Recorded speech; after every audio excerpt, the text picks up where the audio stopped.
नमस्कार। मन को शुद्ध और चित्त को शांत रखने के लिए समर्थ गुरु रामदास ने मनाचे श्लोक यानी मन के श्लोकों की रचना की। यूं तो ये श्लोक मराठी भाषा में लिखे गए, लेकिन ये ज्ञान किसी भाषा या समुदाय तक सीमित नहीं है, अपितु इसका लाभ संपूर्ण मानव जाति को सदियों से मिलता रहा है। इनका पाठ करने से मन की अशांतता ही दूर नहीं होती, बल्कि समस्याओं का समाधान निकालने में ये श्लोक आपकी मदद करते हैं। कहा जाए तो ये श्लोक हमारी जीवन शैली को एक नई दिशा देने का काम करते हैं। मैं आपको विस्तार से इन श्लोकों का अर्थ बताऊंगा।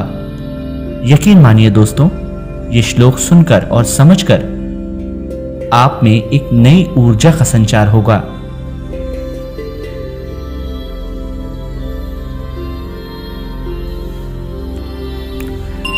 गणाधीश जो ईश सर्वा गुणांचा, मुळारंभ आरंभ तो निर्गुणाचा, नमो शारदा मूळ चत्वारवाचा, गमोपंथ आनंत या राघवाचा।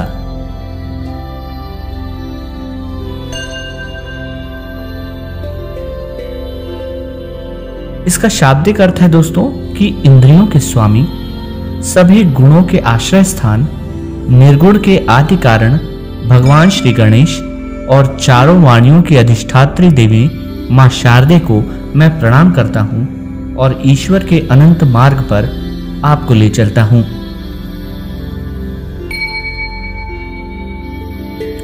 जैसा कि आप सब जानते हैं कि किसी भी मंगल कार्य की शुरुआत भगवान श्री गणेश की आराधना से की जाती है, इसी तरह श्री समर्थ गुरु रामदास ने अपनी इस रचना का आरंभ भगवान श्री गणेश और मां सरस्वती की आराधना के साथ किया है।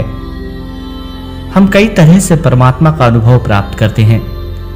इस परमात्मा से परे है निर्गुण क्षेत्र, जिसका अनुभव वर्णन से भी परे है। इन अनुभवों का वर्णन मनुष्य परा, पश्यंती, मध्यमा और वैखरी ऐसी चार वाणियों के माध्यम से करता है।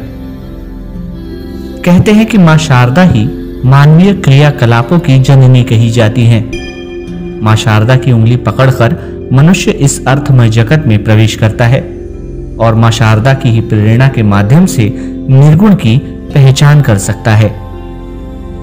मानव जीवन की यात्रा में कई रास्ते हैं। सबसे जरूरी रास्ता है इंद्रियों से होता हुआ आत्मा तक पहुंचने का रास्ता।